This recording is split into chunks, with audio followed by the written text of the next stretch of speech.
and make sure that that's ready. Okay, Bismillah. Let me see if I can hear from Ustad Sahal.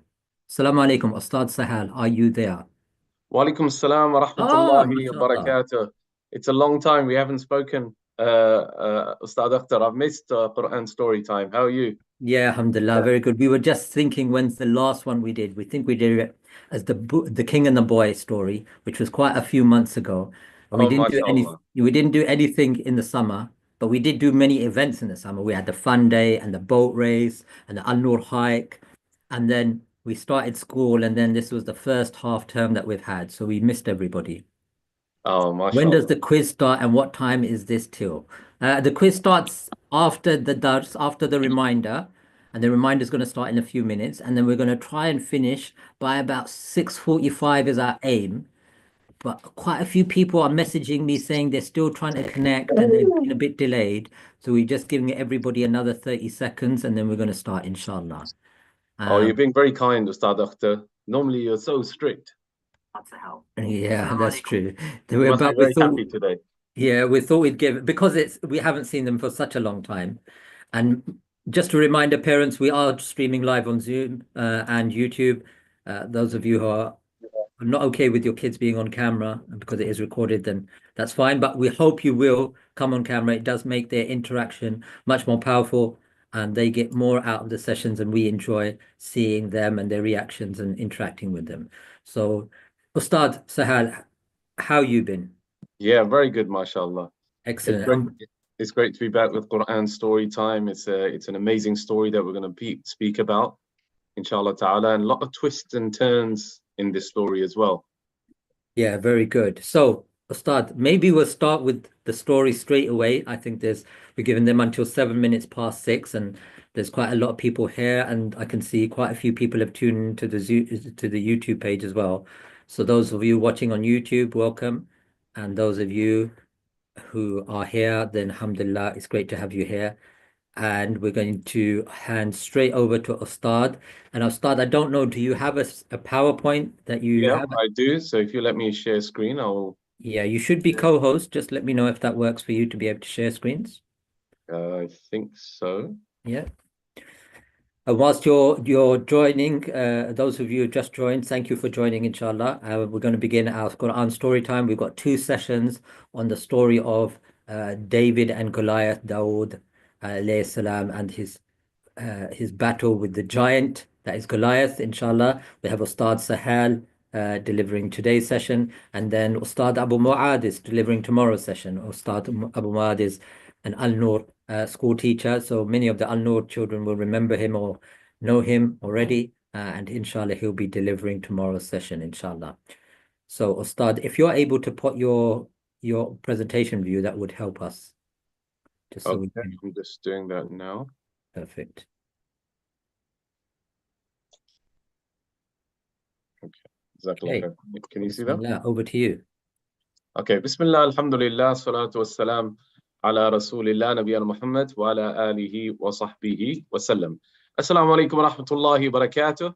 I'm very pleased to be on Quran story time, and I can see some of you have grown up a bit from last time I saw you. So Ayan's got bigger now, mashallah.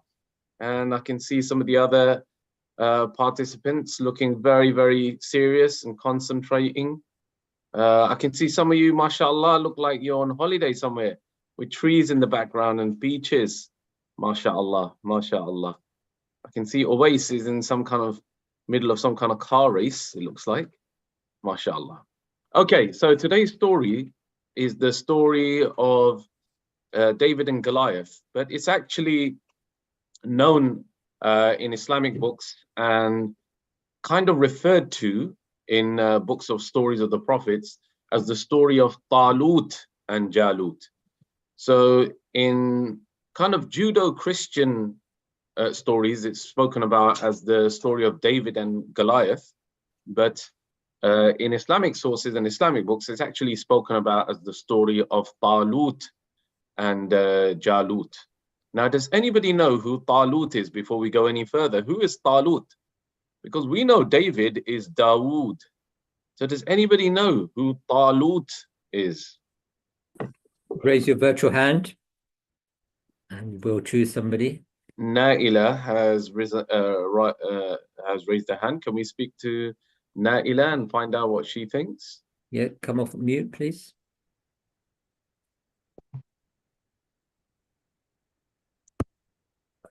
Are you able to come off mute, Naila? Yeah, accept the prompt to come off mute. Go ahead. Talut was the king of the tribe of the Israelites.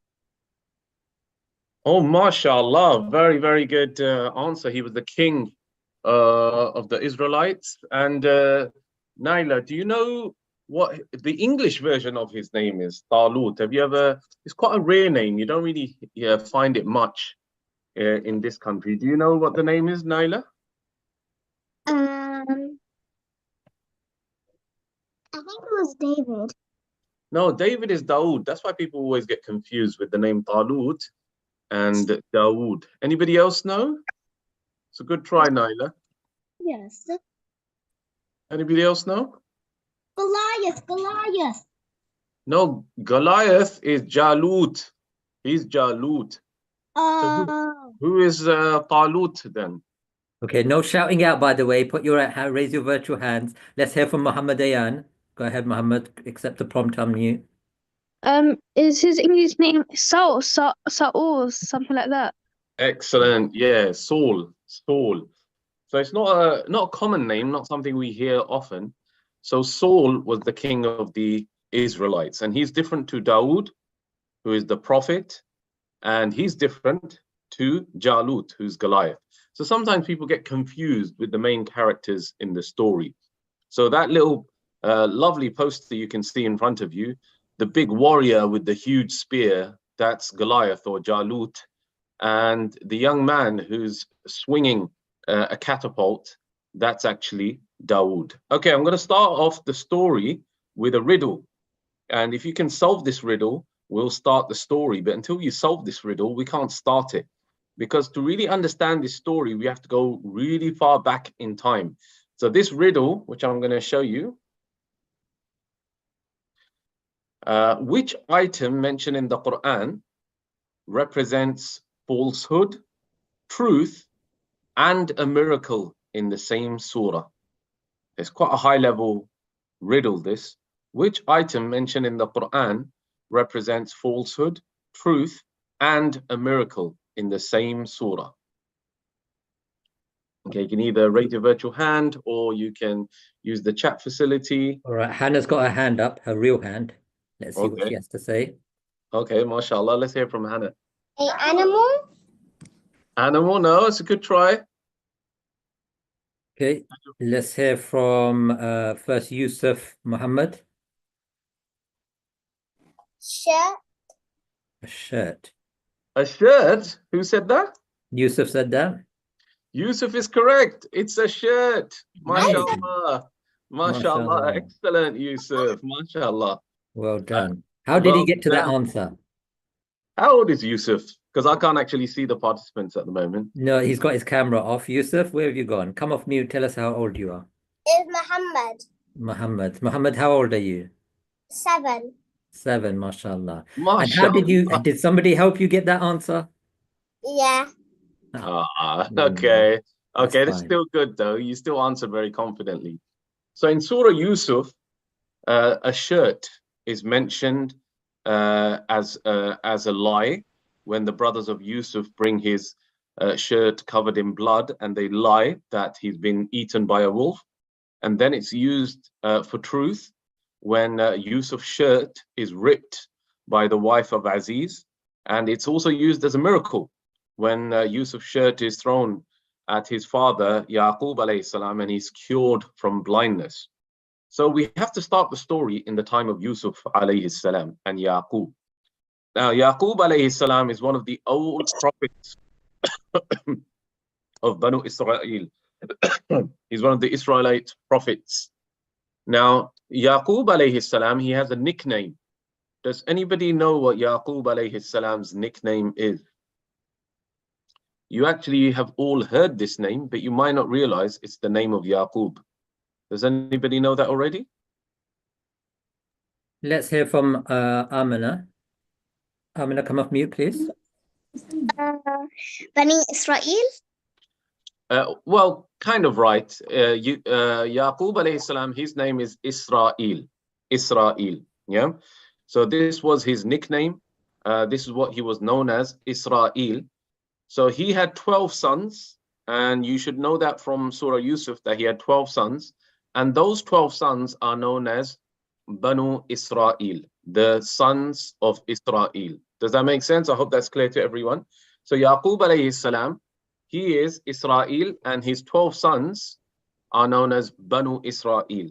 And those 12 sons, they went on to become 12 tribes who are known as the 12 tribes of Banu Israel. Okay, so one of them was Yusuf alayhi salam, one of them was Benjamin alayhi salam. Now, those 12 tribes, Allah subhanahu wa ta'ala sent them many prophets, sent them many reminders, and sometimes they even killed their prophets. Many of those prophets were killed, like Zakaria, like Yahya. And one of the descendants of those prophets is the Prophet Dawood alayhi salam. So the story starts with one of or two of the 12 tribes of Israel. Now, very important to understand that Israel, the name of the great prophet Yaqub alayhi salam, has nothing to do with the modern country Israel, or Israel as it's known. That country is actually made up of colonizers, of people who traveled from Europe over to Palestine to take over that country. And those people who traveled from Europe, they're mainly of Central Asian origin. Okay, so they traveled from Europe, they went across the world to Palestine, and they took over a lot of that country. And they named that country Israel. But they're actually nothing to do with Banu Israel. Banu Israel, as you know from the story, were based in Egypt and Palestine. They're of Middle Eastern origin, and many of them converted to Islam, and they're actually the modern descendants would be the Palestinians. So back long time in history, there were 12 tribes of Israel, of Yaqub alayhi salam. Now, one of those tribes was known as the tribe of Yahud, and that's where we get the name Jews from. Now, from that tribe used to always come kings. And from the tribe of Levi, which is another tribe, they used to come prophets. So Banu Israel always had this system that from one of the sons, their family would produce the kings, and that is the tribe of Yehuda or Yahud. And one of the sons, the tribe of Levi, they would produce the prophets. So Banu Israel were in a very, very difficult situation. They were being persecuted. They were being hunted down because of their religion. And they made dua to Allah subhanahu wa ta'ala to send them a king who could lead them, who could organize them, who could fight battles with them. And they made this dua, and they asked their prophet to send this king who could unite them. So Bani Israel had this system where one person was in charge of ruling them, and a prophet was in charge of teaching them. A bit like in the masjid when you got an imam, he's in charge of all like the religious things, and then you might have another like chairman or a leader in the mosque who's in charge of organizing things.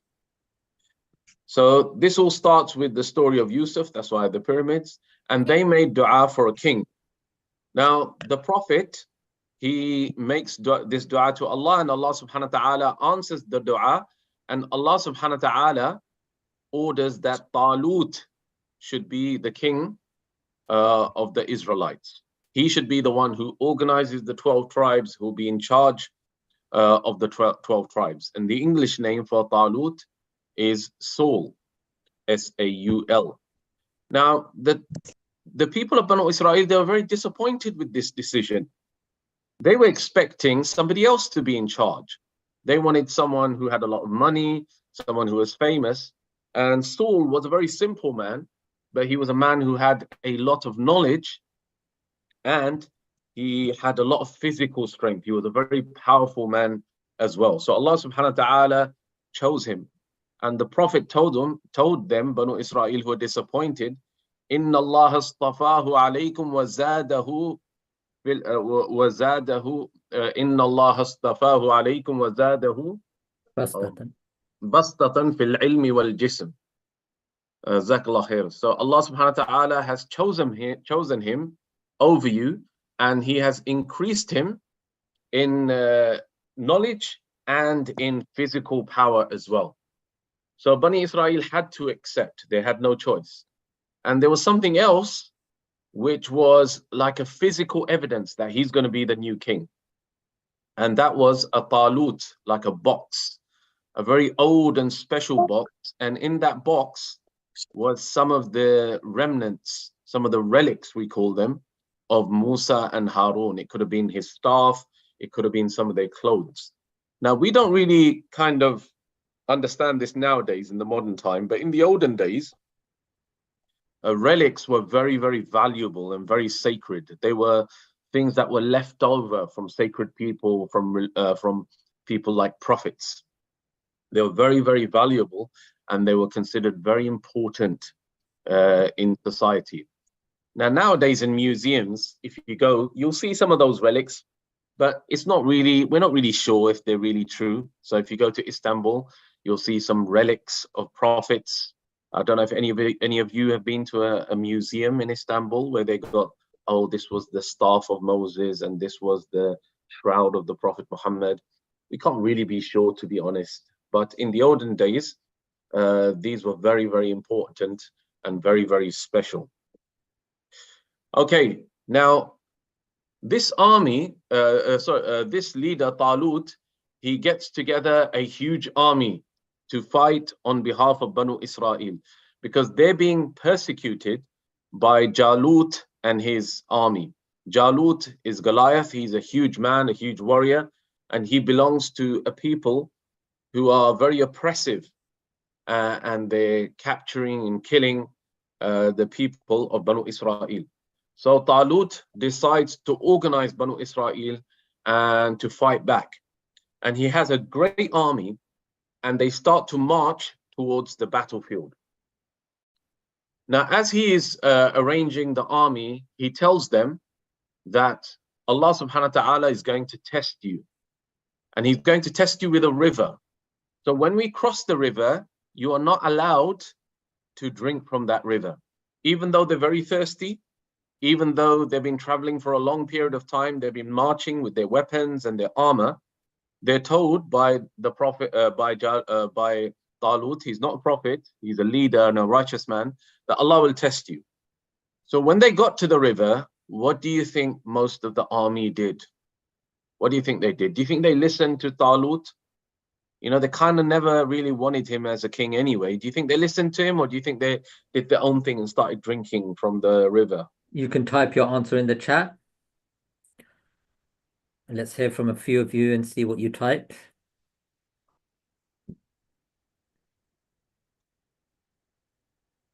So a lot of people are saying that they did not listen and they drank from the river, and they drank all the water, Nashra is saying. Safwan saying they drank it. Muhammad Ayan saying they didn't listen and they drank. Oh, wow. BS is saying they rebelled. Hannah saying did not drink. Some of them did not drink. So interesting. So the vast majority of the army, they drank and they drank and they drank from the river because they were so thirsty. And there were only a few people, and Hannah's right, there was only a few people who just took a handful. Because the Prophet Talut said, إِلَّا مَنِ اغْتَرَفَ غَرْفَةً بِيَدِهِ, whoever, except for a person takes a handful with his hand and can drink that water. So most of the army, they drank fully. And in fact, it made them even more thirsty. And the Prophet Talut said, right, you're not coming any further with us. And they were sent back. So he started with this huge army, could have been up to 10,000 people. And they've now been shrunken down to the few people who listened to Talut, alayhi salam. So now they move forward and they continue marching. Now, as they're coming closer to the battlefield, some of them get very scared and very worried. Look at the size of their army. Look how great Goliath, the great warrior, Jalut is. And Allah says in the Quran, فَلَمَّا جَاوَزَهُ هُوَ وَالَّذِينَ آمَنُوا مَعَهُ قَالُوا لَا طَاقَةَ لَنَا الْيَوْمَ بِجَالُوتَ وَجُنُودِهِ. They said, there's no way we're going to be able to defeat Jalut and his army. So they become even more scared now. Now, these are the people who listened to Talut, but now some of them become so frightened that they don't go any further. So we've had two tests so far. We had the test of crossing the river, and now we have another test of people becoming very scared. So now when Talut continues marching, there is only a small number of people left over. People who never drank from the river except a handful, and people who did not show fear when they saw the army of Jalut. So does anybody know how many soldiers were left with Talut? Anybody know how many soldiers were left? You can type your answer in the chat if you wish. And Ridwan has his hand up. Let's hear from Ridwan. Accept the prompt, Ridwan. Go ahead. Assalamu alaikum. Salam. I think since they had like a big number earlier and a small number afterwards, and they went through two tests, I think it would be around 50 to 10, 10 to 50. 10 to 50. Oh, that's a bit too small. They are going to war. You can't do a war with 10 people, can you? Let me read out some of the other answers we've got. Ridwan, good guess. Let me read out some of the other answers we've got. So we've got Rayan says 10, Maria says 10, Ibrahim says 3, Zaid says 100, Yusuf says 313. Interesting. Hannah says 30, Sunni says 10, Fatima says 10, Nusayba says 100, Samsung, whoever that is, says 45, Simon says 200, Muhammad Ayan says 500. Ayan says 100,000. Safwan says 200. And then we've got some random numbers in between. Okay. Just pointing up numbers. Yeah, it was Yusuf who got the right answer. There were only 313 soldiers left with Talut who passed both tests.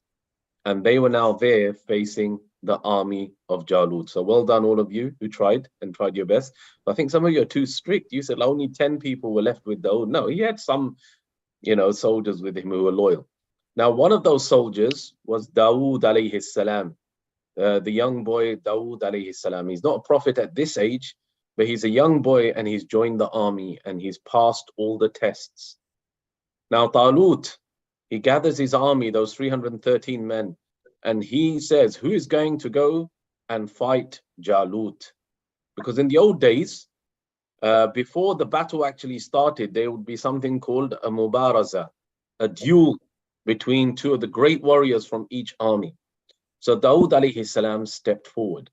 Now, by the way, does anybody know another battle where 313 believers took part? Does anybody know of a story of a battle where 313 believers fought? Okay. Let's allow you to type, and let's hear from Hisham. Hisham, accept the prompt to unmute. Go ahead, Hisham. The Battle of Badr. Excellent. The Battle of Badr. So it's so amazing that exactly the same number of believers took part in that battle, which is the Battle of Badr, 313. So now Dawood alayhi salam volunteers to come forward and to fight on behalf of the Muslims, of the believers from Banu Israel. Now he's so small, he hasn't actually even got proper weapons because he's too small for armor. Armor was like metal and it's too heavy, and he hasn't even got a proper sword. But what he does have is a kind of slingshot. Okay. Now I know you're thinking of those slingshots, which is like a twig with a rubber band. It wasn't quite like that. It was a similar kind of contraption, but it was a lot more powerful. And I once saw a video of a version of it. It's where a man, I don't know if you've ever seen this, but he swings around and he then launches a rock, which is in between a kind of band which he has. So he kind of turns around. It's a bit like if you've ever seen the Olympics, the discus, I don't know if you've ever seen the Olympics, the discus, where the athlete, he's in a little circle and he swings around about 3 or 4 times and then he launches the discus. Yeah. So he does something like this. He does a maneuver. But just before he does that maneuver, the believers all come together and they make a very special dua. And I want to mention this dua because it's very important. When they're right at the important moment and they're facing Jalut and the army, they make this very special dua. And everyone should know this dua and remember it, because it can help you in life when you're in very difficult situations. If you go halfway on the first sentence, the dua is رَبَّنَا أَفْرِغْ عَلَيْنَا صَبْرًا وَثَبِّتْ أَقْدَامَنَا وَانصُرْنَا عَلَى الْقَوْمِ الْكَافِرِينَ. Our Lord, shower us with perseverance, which means sabr, make our steps firm, and give us victory over the disbelieving people. So Talut's army, they make this dua to Allah subhanahu wa ta'ala. These are the pure believers. These are the people who passed all the tests. They make Ustad, this can I dua. ask? Maybe Yeah. we can ask everybody to make that as their homework for tomorrow. We want to Oh, very hear good. if they can memorize this. So this is from, where will they find this? From which chapter, Ustad? Oh, subhanAllah, I forgot to mention it. Yeah, it's Surah Al-Baqarah, verse 250. So in So Arabic, Surah it says, Baqarah, second chapter of the Quran, verse 250. We'd yeah, love you guys to try and memorize this dua, and then we'd love to hear it from you tomorrow. So that'd be there's a amazing. little bit of a homework for you. Yeah. رَبَّنَا أَفْرِغْ عَلَيْنَا صَبْرًا وَثَبِّتْ أَقْدَامَنَا وَانصُرْنَا عَلَى الْقَوْمِ الْكَافِرِينَ. This dua means, oh Allah, pour patience on us. Yeah, it kind of means pour patience on us, pour it on top of us, on our hearts. Make us really patient.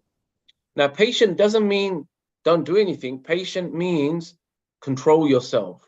Yeah, because they want to run away. They're afraid as well. They want to run away, but patience means to control yourself. Patience is when you want to play your games, but you know you've got something important to do, like read Quran or complete homework or help your parents. Patience is when something really terrible happens in your life, but you know that Allah subhanahu wa ta'ala, it's His qadr, it's His destiny that this has happened. So you're patient. So patient doesn't just mean not doing anything. Patience means controlling yourself, having sabr. So they make dua, oh Allah, pour patience on us and make our steps firm, make our feet firm. Oh Allah, don't make us run away. Make sure we're brave and we stand our ground, and give us victory over Jalut and his army. So now this is a very amazing dua, because it talks about 3 important things. It talks about our hearts. Yeah. The most important thing that these believers ask for is patience in the heart. Everything starts from the heart. Okay. Your heart has to be pure and your heart has to be in the right place. But then it moves on to the actual bodies. Make our feet firm. Okay. So even though your heart is pure, you've got to make sure your body does the right thing. Okay. You might want to read Quran, your heart wants to read Quran, but are you able to open your eyes and get out of bed and wake up early? Yeah. Are you able to do the right thing? Are your legs able to walk? And are you able to push off the duvet? And are you able to move your body? You've got to be able, your body's got to be able to do the right thing as well. And then the help from Allah subhanahu wa ta'ala comes. Allah gives you tawfiq. Allah makes it happen for you. And that's exactly what happened. Dawood, Allah subhanahu wa ta'ala gave victory to Dawood. Dawood stepped forward. He done his kind of swing. He launched a rock and it hit Jalut straight in the middle of the forehead, and he fell forward. And his army were in complete fear and disarray, and they just scattered. And that's the beginning of the kind of the line of kings from Dawood alayhi salam and Banu Israel, once again being a force to be reckoned with, having actual a kingdom and having a place where they were safe and secure, and so many other prophets came after them as well. Does anybody know there was a prophet who was the son of Dawood alayhi salam? Does anybody know who that was? Just raise your virtual hand. If you think, no shouting out yet, everybody.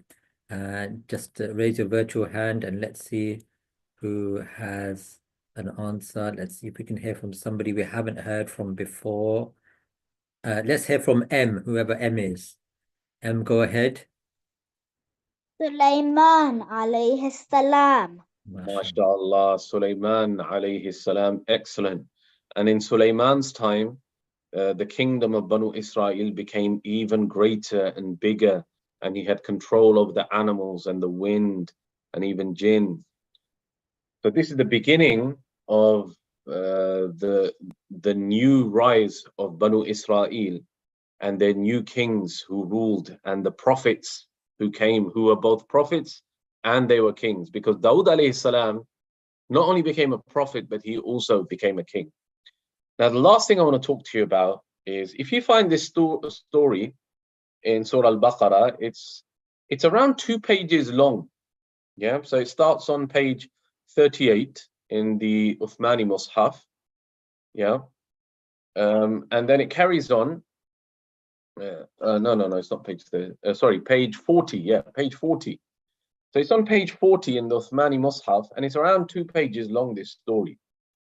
Now, the part where Allah subhanahu wa ta'ala talks about Dawood alayhi salam defeating Jalut, it's only like a few phrases. So Allah subhanahu wa ta'ala says in the Quran, فَهَزَمُوهُمْ بِإِذْنِ اللَّهِ وَقَتَلَ دَاوُودَ جَالُوتَ وَآتَاهُ اللَّهُ الْمُلْكَ وَالْحِكْمَةَ وَعَلَّمَهُ مِمَّا يَشَاءُ.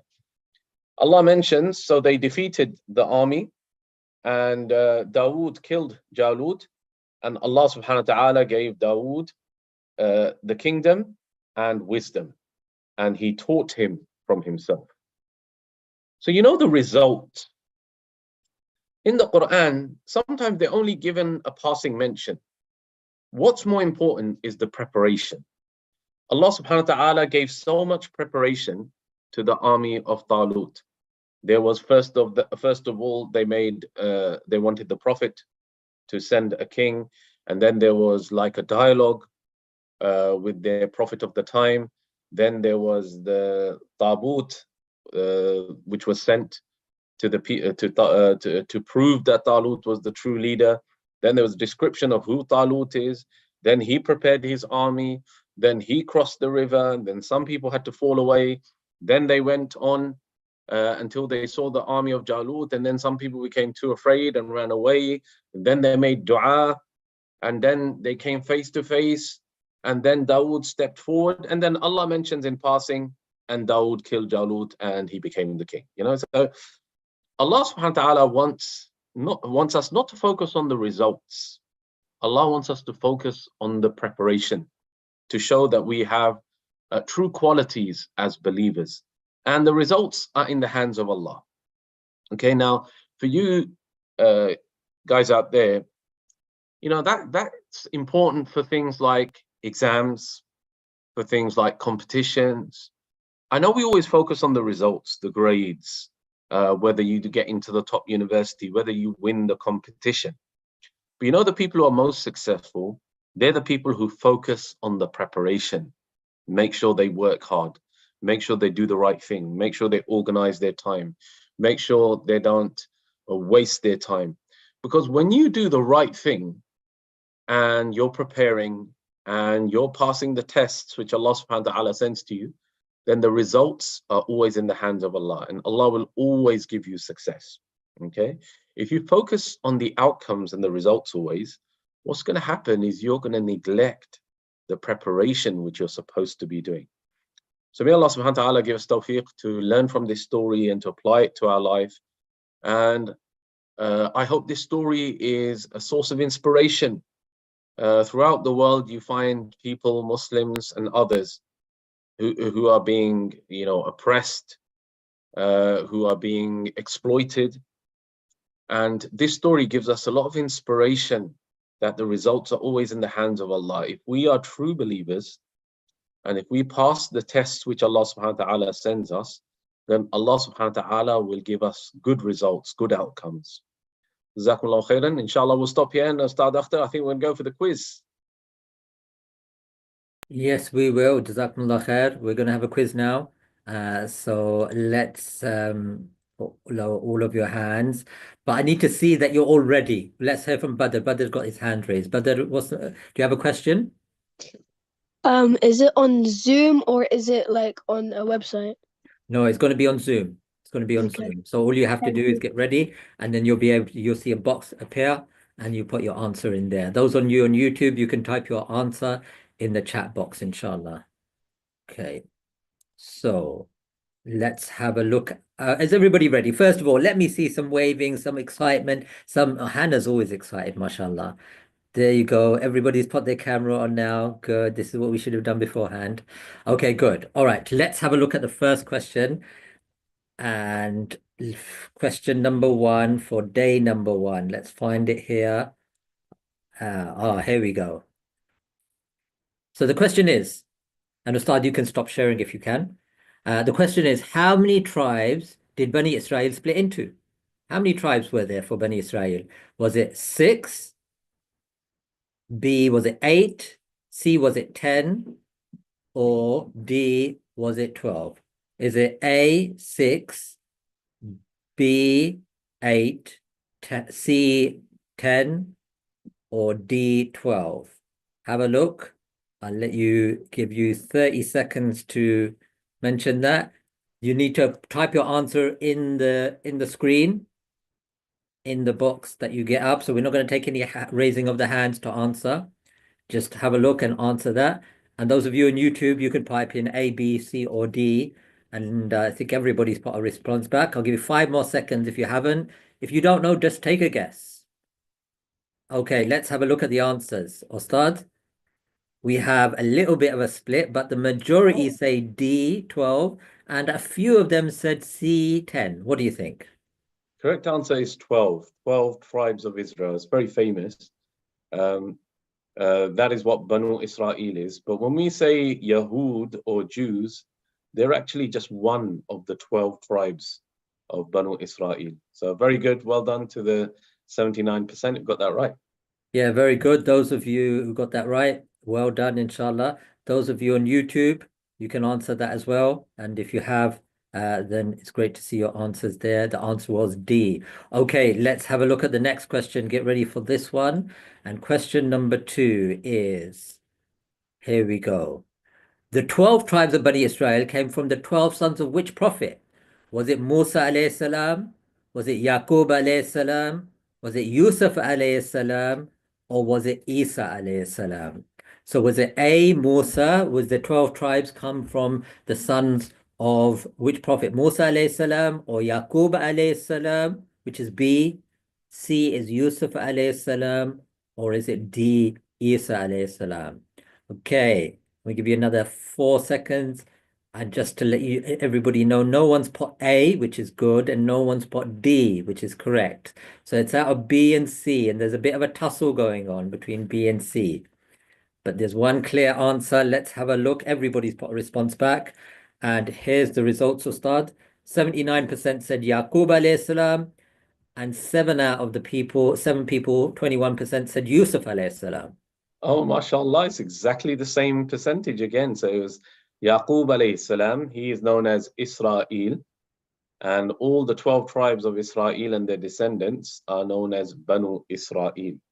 But it's very important to remember they're very, very different to European Jews who are converts mainly, who traveled from Europe to Palestine and took over large parts of that country. But Banu Israel are descendants of Yaqub alayhi salam.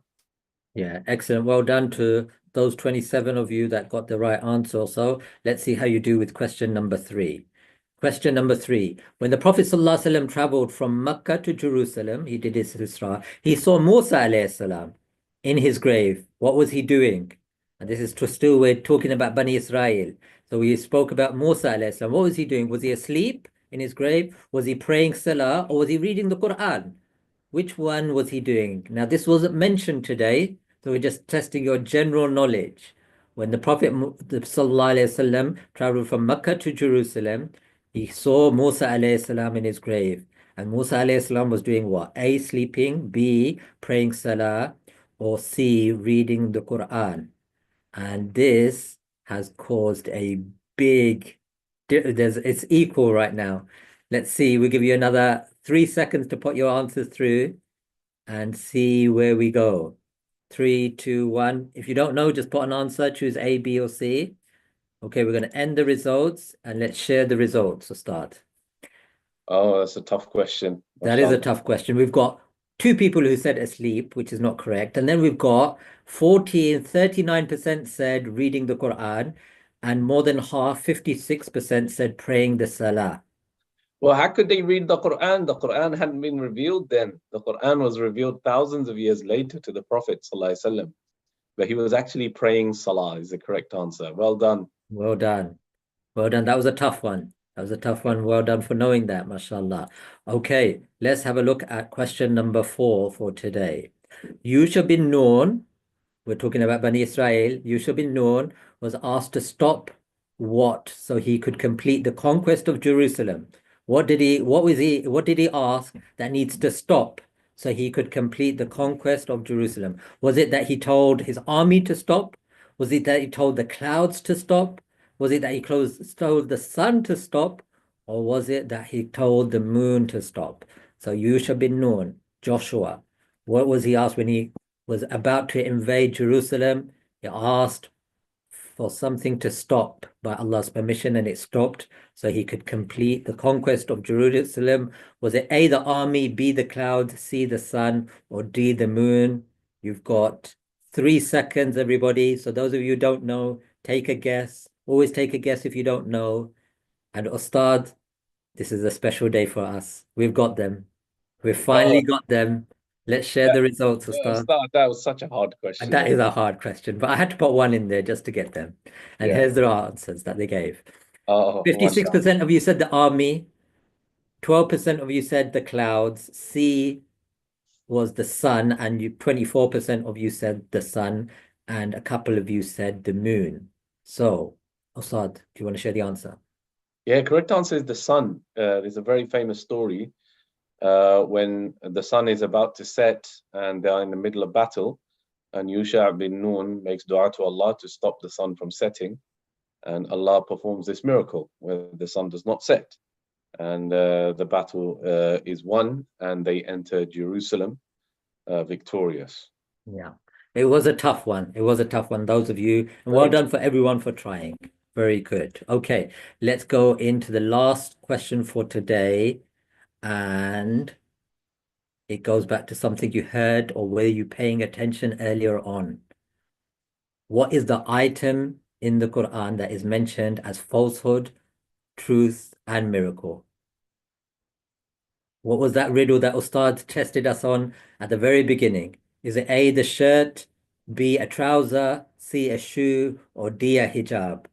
What is the answer to this riddle? What is mentioned in the same as falsehood, truth, and miracle in the Quran, in a particular surah of the Quran? Was it A, shirt, B, trouser, C, shoe, or D, hijab? You've got 3 seconds to put an answer, and mashallah, here's the results. 89% said shirt will start. Oh, it's very good. 89%, mashallah. Well done. You were all paying attention, or most of you were. So well done for doing that. Alhamdulillah. And that's the end of today's quiz, mashallah. Now, look, it's great to have you here, and it was really brilliant that you all joined. And we want you to please encourage your friends, your cousins, your neighbors, your other classmates to join tomorrow. We're going to have Ustad Abu Yusuf do the next session. We're going to have you listen to some of you learning that dua that Dawood alayhi salam said and his army. So we're going to hear a few of you say that as well, inshallah. And then we're going to have a quiz as well. So that's going to be tomorrow's session. Now we're going to finish. But if you have any questions that you want to ask, then we're going to give 5 minutes just to general questions you may have. Any questions you have. And those of you who need to leave, then no problem at all, inshallah. Just raise your virtual hand and we'll try and see if we can answer any questions that you may have. Jazakumullah khair. And we'll do that for 3 minutes and then wait, everybody, because I've got to say salam to you all. That's the favorite part. So let's hear if anybody's got any questions. Hannah, do you have a question? Are we gonna have another lesson tomorrow? Definitely another lesson tomorrow, same time, 6 o'clock, inshallah. Same time, 6 o'clock, inshallah. We'll see you then. Okay, let's see who's got a question from Naila, Kadeem, and her brothers. Who's got a question from you guys? First of all, We can't really hear you. Can you speak closer to the computer? we're not brothers, we're cousins. Oh, sorry. Does any of you have any questions? Yes. Remember when you said during the older times when war happens, there's like 1-to-1 combat, and like just one person versus another. During the Battle of Badr, how come how come 3 people came up? Ah, Oh, see, now we that's gave you such a a tough tough. question. Now you've given us a tough question back, huh? Mm. I don't know what to say to that. It's called a mubaraza. I don't know. Sometimes it might be one, sometimes it might be two. The point is, it's not the entire army fighting the entire army. It's like the best of each come forward. Okay, so sometimes it could be one from each, sometimes it could be 2 from each, sometimes it could be 3 from each. I don't think that's the important part. The important part is who's the best in one army and who's the best in the other army, and they step forward. Now, the Battle of Badr, it was actually the Quraysh who sent their best first. So because 3 men stepped forward, the Prophet ﷺ had to send 3 of his best. So it wasn't the Prophet ﷺ sent his 3 first. It was they sent 3.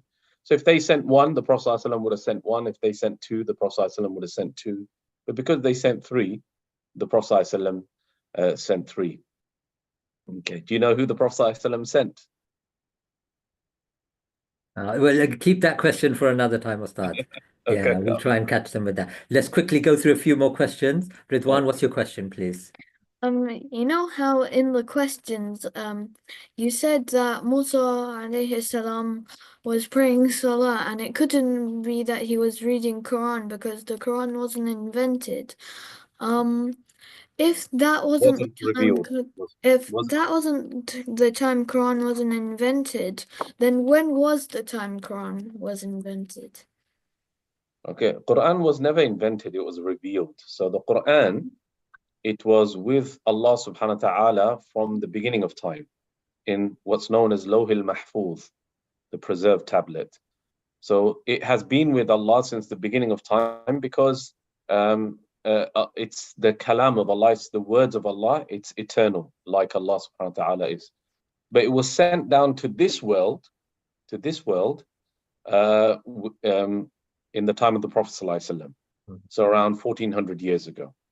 So around 1400 years ago, the Quran was sent down to the Prophet sallallahu alaihi wasallam over a period of 23 years, 23 years.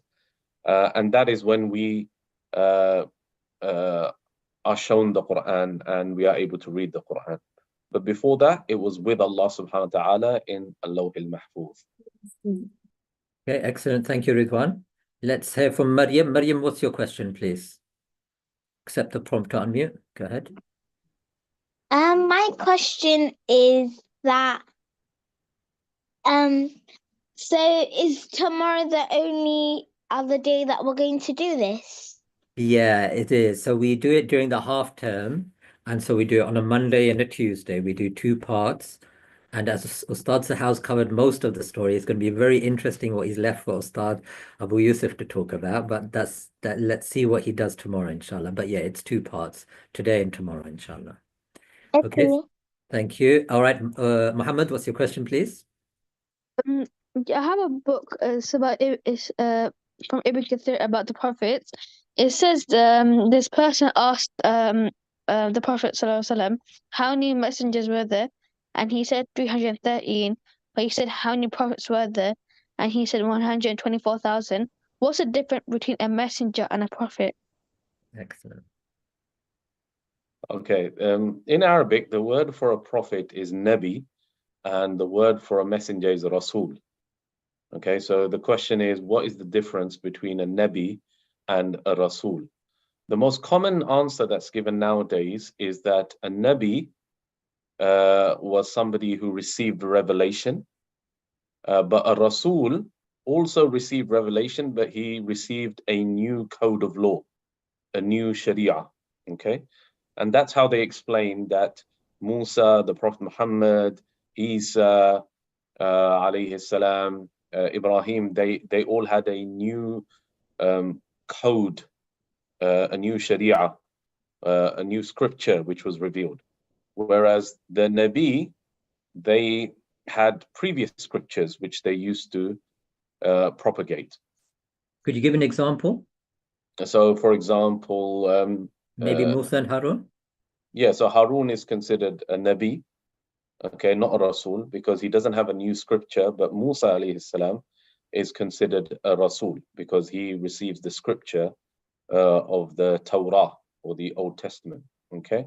That's the most common answer, but it's not a perfect answer because there are some prophets, I can't remember off the top of my head, who are mentioned in the Quran as Rasul, and they don't have a new scripture. I can't remember the examples, they're on the tip of my tongue. So one of the great scholars of Islam, his name is Ibn Taymiyyah, he gave a different explanation, which is slightly different, and I personally find this quite convincing, that a Rasul was sent against non-Muslim people. So a Rasul has a more difficult task. He is sent to a people who are like purely non-Muslims. And this kind of makes sense because the word Rasul, it has this element of sending someone, you know, not just with information, but with a mission, sending someone.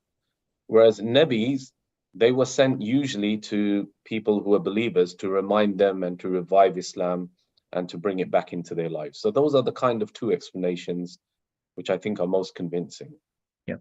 Okay, cool. All right, we're almost run out of time. So for those of you who've got some more questions, then keep them for tomorrow, and then we'll try and do that with Abu Yusuf, inshallah. And for the rest of you, then inshallah, we're going to see you tomorrow. And before that, you can come off mute and say salams before we wrap up for today. So assalamu alaikum, everybody. Assalamualaikum. Assalamu alaikum. Assalamualaikum. Assalamu Assalamualaikum. Assalamu alaikum. Alaikum salam. Assalamu alaikum.